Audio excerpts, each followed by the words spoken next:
Hi all, I'm Meghamala, an assistant professor from Institute of Aeronautical Engineering. So today I'm going to talk about CMOS switch, that is CMOS switch.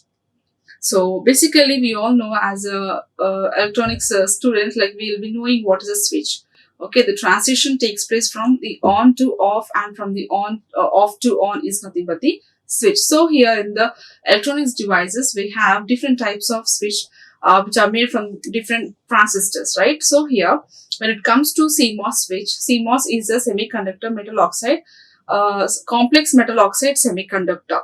So the complex metal oxide semiconductor switch is comprised of two kinds of things, that is PMOS and as well as the NMOS. So basically, a CMOS switch is formed by connecting PMOS and NMOS switch in parallel.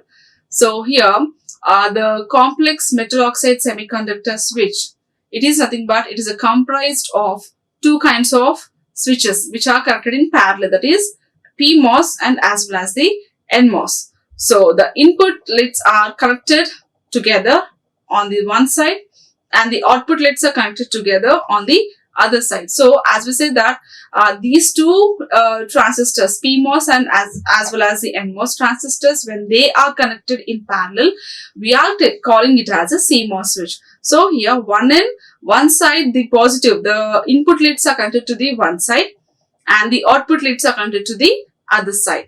Basically, it has two control inputs. So here, N control, which in turn, it turns on the NMOS transistor and keep it on when it is in the state. So when it is in one state, that means what? When the NMOS transistor, it keeps the transistor on unless and until when it is in the on state, that is equals to nothing but 1. And the P control turns on PMOS, that is the PMOS transistor, and it keeps on when it is in the 0 state. So here, NMOS transistor, it keeps on when it is in the one state 1, and PMOS transistor, it will be in the on condition when it is in the state 0. Okay, we all know 1 is true and 0 is false. So as I said, CMOS switch is comprised of two transistors, that is PMOS and NMOS. When they are connected in parallel, we are calling it as a CMOS switch. So the switch will be on with respect to the NMOS transistor. When it is on, it will be on when the state becomes the 1. And the PMOS transistor will be on when the state becomes 0. Okay. And as well, if you observe here the figure, this figure is talking about, it is a switch, CMOS switch. The CMOS switch is connected by PMOS transistor and as well as the NMOS transistor in parallel. So this is a P control PMOS and this is a N control NMOS, and these are the input terminals and these are the output terminals, where here two control inputs P and N are connected in the parallel.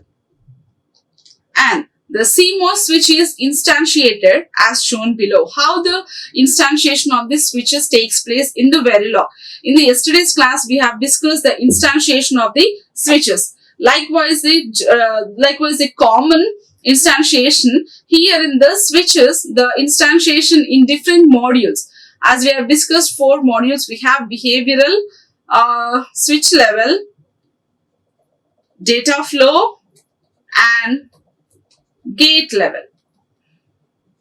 So here, even though when you are planning, being a designer, when you want to design some module in whatever the modeling styles, remember that in the switch level modeling, the instantiation of a particular module goes like this. The CMOS is a keyword. CMOS is a keyword. Particularly in the switch level modeling, the keywords will be assigned with respect to the gates that you are using. Okay, if it is P transistor, PMOS transistor, if you are using, or else if you are designing some PMOS transistor, the keyword will goes with PMOS. And if it is a NMOS transistor, the keywords goes with the NMOS. And here, as we are discussing about the CMOS switch, then our keyword must be CMOS. CMOS, CSW, that is a CMOS switch, that is in the terminal list. This is nothing but the terminal list.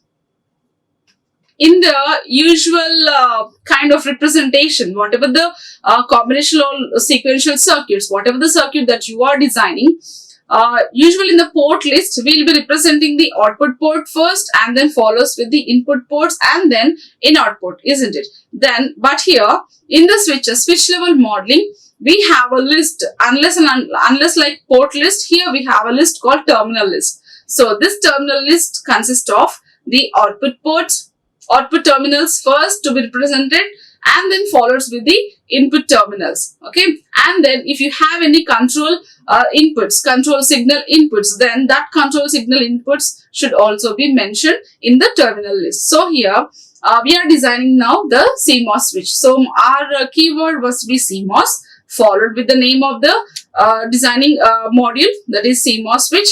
And in the terminal list, we are representing the output terminals first. So output terminals first and then with the input terminals, and here we have two control signals. One is with respect to the N and one is with respect to the P. So the instantiation is done. And now we'll see the significance of the different terms here. So as we see here, the different terms, that is CMOS, CSW, in, out, P control, N control, and what all this. So the significance goes like this. CMOS, as we know that the keyword, it's a keyword for the switch instantiation. So for any kind of switch that you are considering, that you are designing, modeling, for each and every transistor, the switch, you have to represent with a keyword. If it is PMOS, as I said you in the previous, PMOS, and if it is the NMOS transistor, and then goes with the NMOS. So here, CMOS, the keyword for the switch instantiation. And then here we have CSW. CSW is nothing but the name of the module. Okay, no name of the module. In the previous classes, we have discussed, for example, if you are designing some adders, how will represent? Usually, we will represent like this: module, adder, and then this is nothing but the port list. In the port list, we'll be representing the output ports first, and then usually for half adder, we have sum and carry, and the input would be A and B. So this is for half adder. So similar fashion here, the name CSW is nothing but the name assigned to the switch in the instantiation. And then here we have out. Out is nothing but the name of the output variables in the instantiation. So what are the output variables that we have, and what are the input variables and the control signals we have to represent in the terminal list. So here out is nothing but the representation, or else the name assigned to the output variables, and in is nothing but the name assigned to the input variables. And here we have two control signals, N control and as well as the P control. So what is this N control? N control is nothing but it is a variable, control variable for the NMOS transistor. Okay, the initiation or else the initialization of the NMOS transistor usually will represent it with a control variable, that is N control, and then follows with the P control. P control is nothing but it is the initialization of a variable of PMOS transistor. Okay, PMOS transistor initialization is nothing but the P control, and the NMOS transistor, the control variable initialization is represented with the N control. So these are the significant terms that we have used in the terminal list. Okay, so this is what we need to follow. And then basic switch primitives. So what is this basic switch primitives we see? So different switch primitives are available in the Verilog. So in the very first, as we are in the module 3, in the very first class of the module 3, we have discussed there are 26 sets of primitives we have in the Verilog. So there are 26 set primitives we have in the Verilog. So the different switch primitives, these primitives may contain the different gates and as well as the switches. So the different switch primitives are available in the Verilog. And now let's consider an NMOS switch. For example, if you are considering an NMOS switch, the typical instantiation has a form. So for each and every switch module that you are considering, they have some module. Okay, so for each and every term, we need to follow some initialization, or else we need to follow some protocols, right? So here also, whenever you are here I'm considering the NMOS switch. So in order to represent this NMOS switch, this is the form that I have to write. So NMOS, this is my keyword. NMOS is a keyword, and this is my terminal list. So this is my terminal list, and this is the keyword NMOS. In the terminal list, I must represent the output terminals first and then follows with the input terminals and as well I must follow with the control signals as well. So NMOS is a keyword, and output terminals, and then input terminals and the control signals. So here in the basic switch primitives, I have to write in a proper form saying that a keyword followed with the name of a word, name of the module that you are considering, and then followed with the terminal list. Inside the terminal list, there is a particular way to write the initialization of the things. So first we have to initialize the output terminals first, and then with the input terminals, and then goes on with the control lines. Okay. So here, NMOS is a keyword. It represents an NMOS transistor functioning as a switch.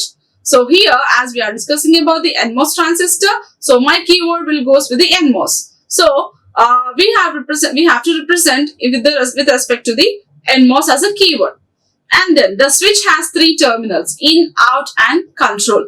So here, this is a NMOS switch with terminals. We can see here, this is the NMOS basic switch.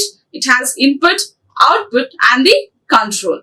So here it has three switches, three terminals. It has input, output, and as well as control. That is what we have represented in the terminal list.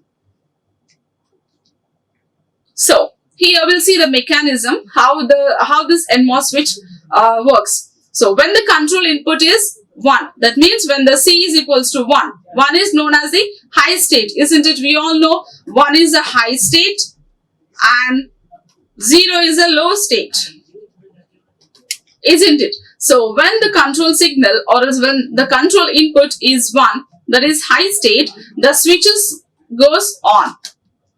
That means it connects the input LEDs to the output side, and that offers 0 impedance. So here we see the 0 impedance it will offer. So that means for the connections, the switch connects the input LED to the output side, where it goes a 0 impedance. So impedance is 0. That is how when the switch is on here, we need to remember that when the control is 1, when the control input is in high state, then goes the switch on. Similarly, when the control input is low, that is 0. When the control input is in the low state, that is 0 state, what happens to the switch? It offs. Okay. And then output is left flowing to the Z state.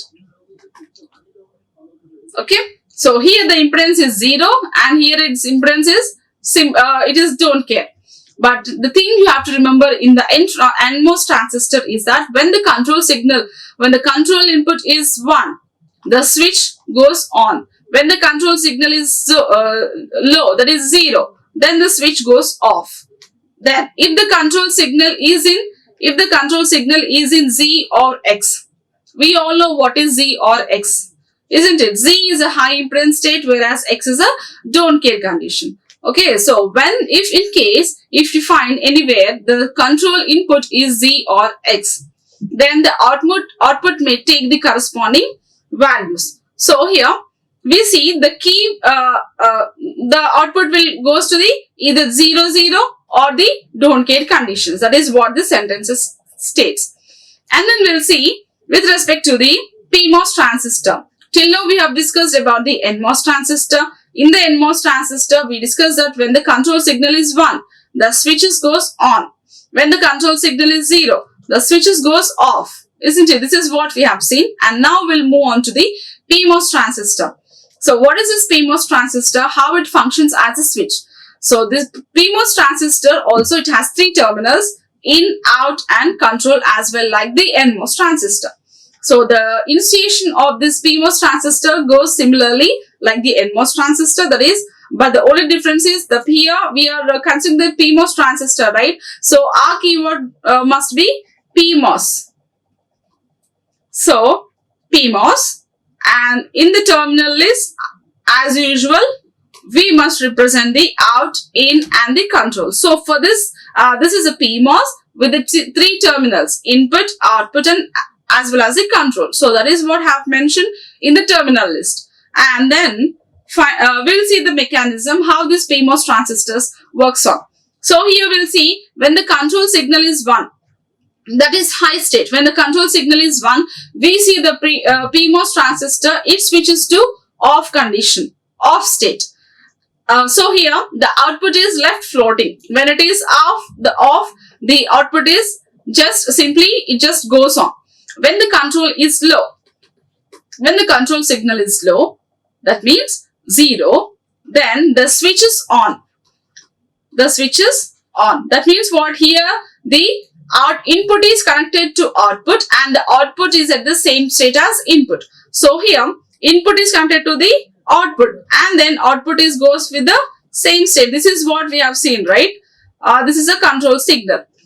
So the only difference that you can make a sense between the PMOS and as well as the NMOS is, PMOS, the switch is on when the control signal. When the control signal is 1, the switch on. When the control signal is 0, the switch goes low, off. This is all about the NMOS. Whereas here in the PMOS, here, when the control signal is 1, the switch goes off. And when it is 0, the switch goes on. If you observe these two, there's a contrast, right? Opposite to each other, isn't it? So the control signal is low, then the switches is on, and when the control signal is high state, then switches goes to off. This is a mechanism and the circuit diagram of a basic switch, that is PMOS and as well as the NMOS transistor. And now we will see the resistive switches. What are the resistive switches? So here, as we discussed, NMOS and PMOS, they represent the switches of low impedance in on state. So here, NMOS and PMOS, they represent switches of low impedance. We see the maximum impedance is the maximum impedance that we can see for this PMOS and NMOS is low. The impedance would go with a low condition.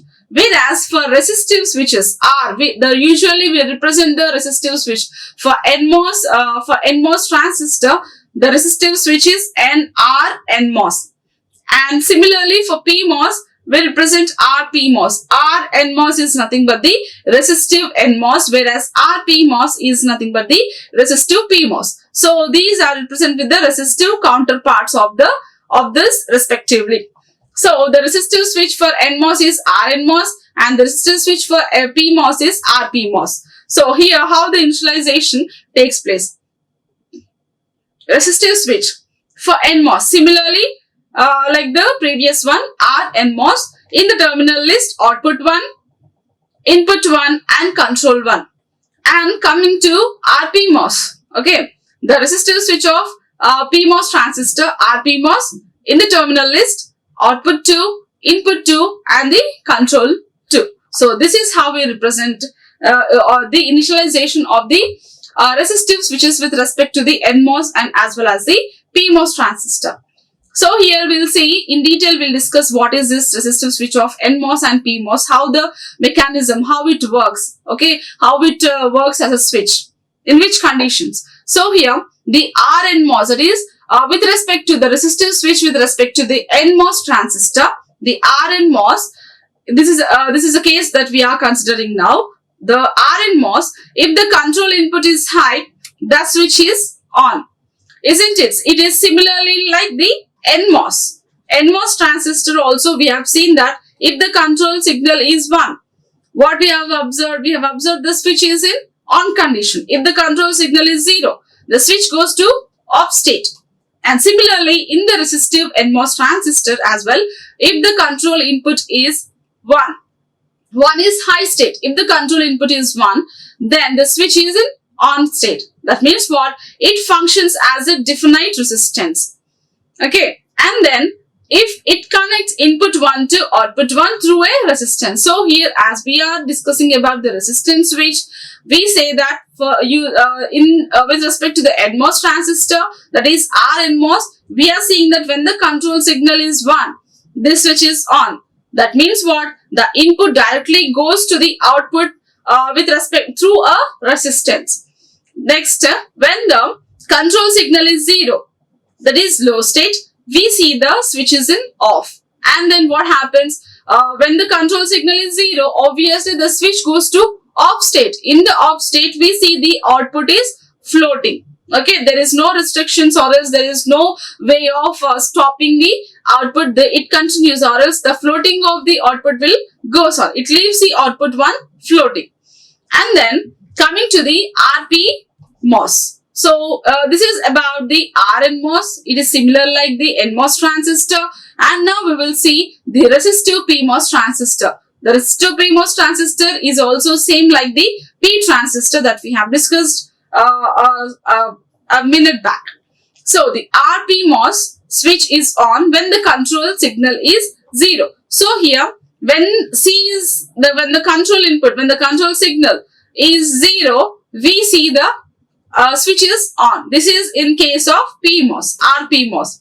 So it is quite opposite to each other. The NMOS transistor and as well as the PMOS transistor, they are quite opposite to each other. The mechanism of a switching is quite opposite to each other. So here in the RP-MOS, when the control input is 0, we see the switches to be on. Okay, whereas here in NMOS, when C is in 0, the switch is in off state.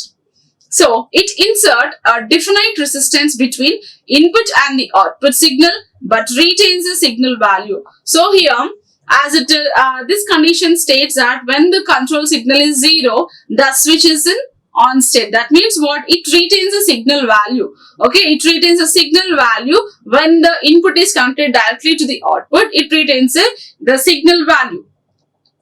That means what? The signal strength would be reduced. Here in the PMOS transistor, the signal strength will be reduced. So here we see RPMOS and RNMOS are resistive switches. This is what we have discussed. They reduce the signal strength when the on state. So here in the RPMOS, we say when C is equals to 0. When C is equals to 0, we have observed that the switch is in on state. And when C is equals to 1, the switch is in off state. When it comes to RNMOS, we see when the control input is 1. When the control input is 1, we see the switches goes to on condition, and when the control input is 0, we see the switches goes to off state, isn't it? So here in these two conditions, one thing we have to remember that when the switches when they are in on state, that is in the condition C is equals to 1 for off and C is equals to 0 for on state, for NMOS and PMOS, we see in these two cases the signal strength is minimized. Okay, the signal strength is minimized. The reduced signal strength is mostly one level below the original strength. So here the reduced signal strength. Okay, we have some original strength and we have the signal strength. So when you compare the original strength and signal strength, always in the PMOS and as well as the NMOS, we see compared to the original strength, the signal strength will be a bit less when compared to the original strength. Okay, and then the RPMOS and RNMOS, that is both the resistive switches of both P transistor and as well as the N transistor, are functions as a unidirectional switches.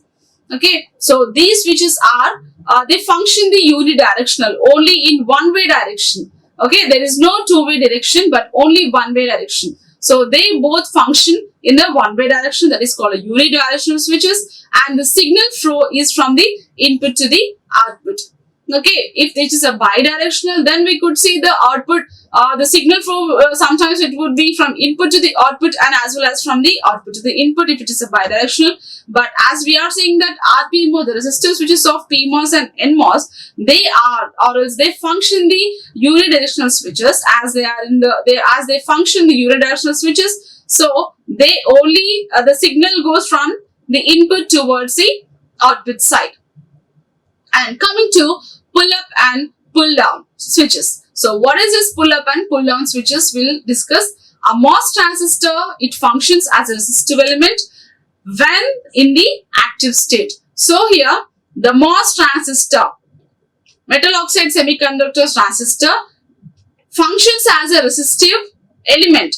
When this transistor, it functions as a resistive element is when it is the active condition. That means what? Whatever the transistor that you are considering, always remember that the resistive switch, even though if it is a PMOS transistor, NMOS transistor or CMOS transistor, whatever the transistors that you are considering, if it wants to function in resistive manner, in resistive element, then remember that the state of that condition should be high, that is on, which is equals to 1, that is high state, isn't it? So high state is nothing but the active state.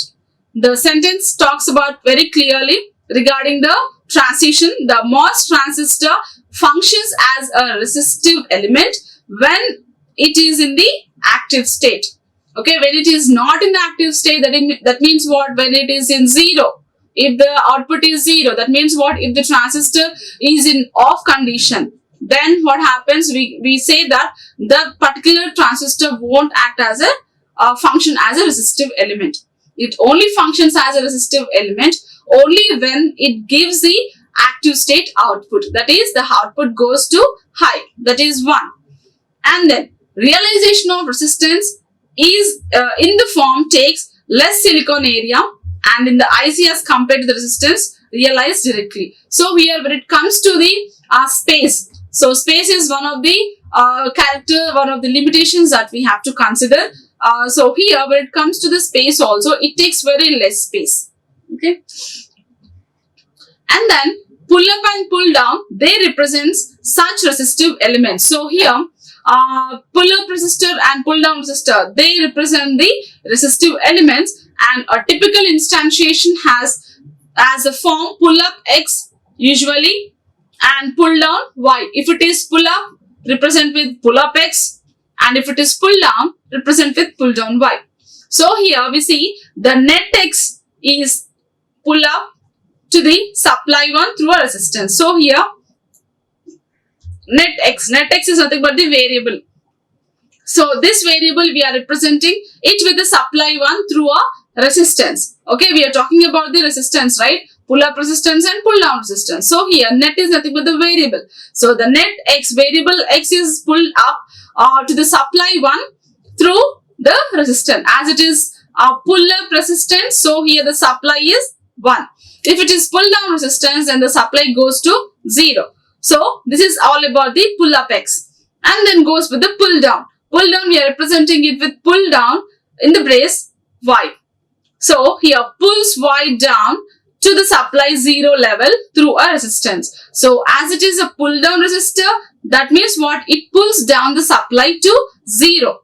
Okay, so here we are representing the pull down with Y and pull up with X. So pull up is nothing but it lifts up the supply with the 1, whereas here pull down, it suppresses with the supply with the 0 level through the resistance. So this is how we initialize the pull up and as well as the pull down transistor.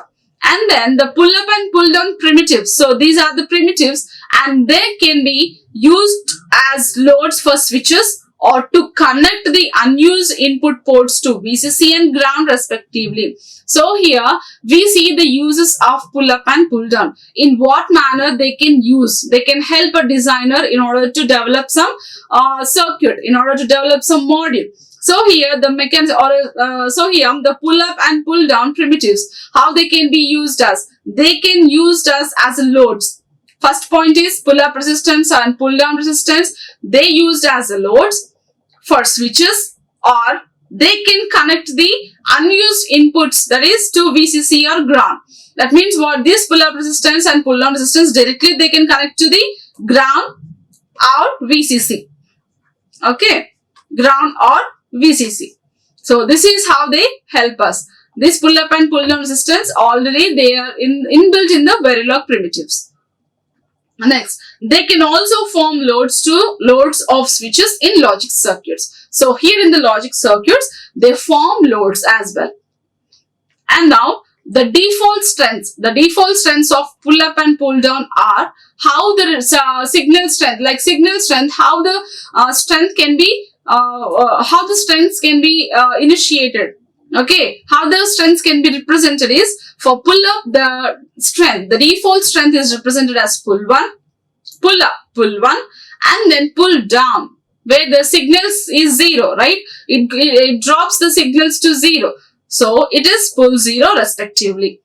Okay, so for the default strengths for pull up and pull down, remember that it is pull 1 and pull 0 respectively.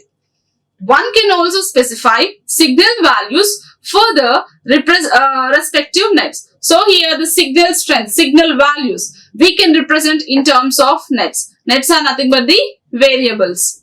Okay, nets are nothing but the variables. So in terms of variables also, we can represent the signal strengths.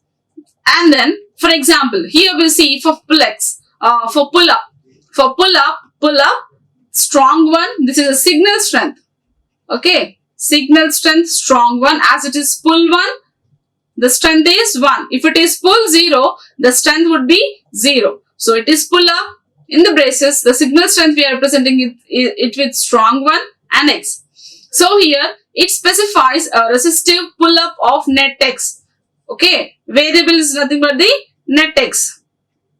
Variable X, that is net X. That is to supply 1. So here, one can assign names to the pull up and pull down primitives as well. So here, I am assigning the strength with respect to the strong one for pull up, and also for pull down, even I can represent it with the pull down strong. This is for pull up. For example, pull down strong 0 Y. This is how I can represent with respect to the pull down Y. Thus, pull ups strong 1 RS X. Okay, so this is how I can represent. Then it represents what? The signal strength. RS is having the strength of strong 1.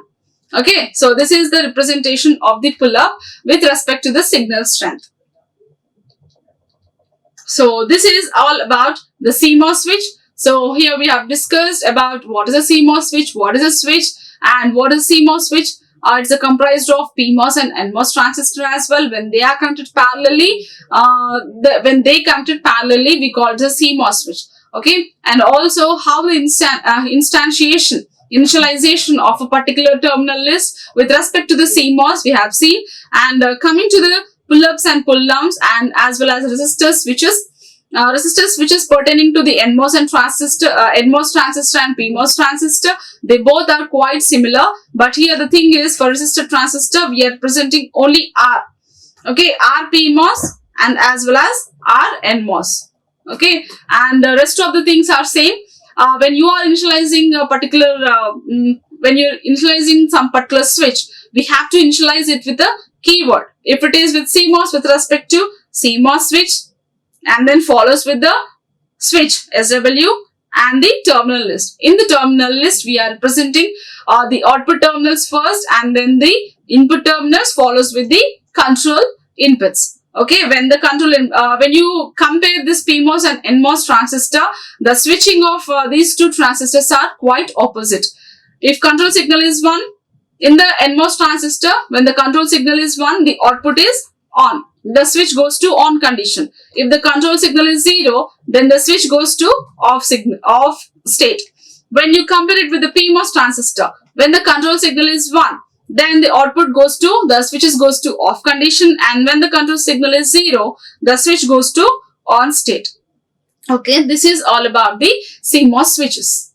Thank you. Like, share and subscribe. Hit the bell icon for more updates.